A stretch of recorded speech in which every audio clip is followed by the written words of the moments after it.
संतरागढ़िया प्राथमिक स्वास्थ्य केन्द्र में अंकुर चरण पंडा विदायकालीन संबर्धना सभा अनुष्ठित। ईश्वरपुर गस्थी स्वास्थ्य केन्द्र अधीन संतरागढ़िया प्राथमिक स्वास्थ्य केन्द्र में अंकुर चरण पंडा विदायकालीन संबर्धना उत्सव अनुष्ठित हो जाइछि।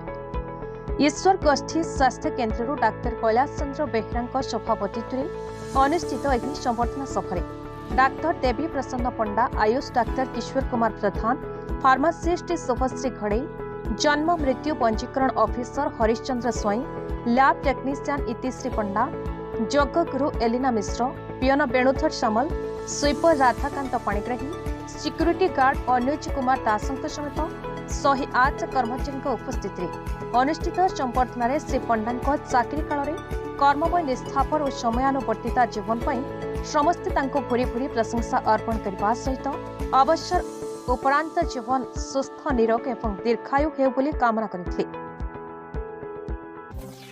Bureau report, Bharat news.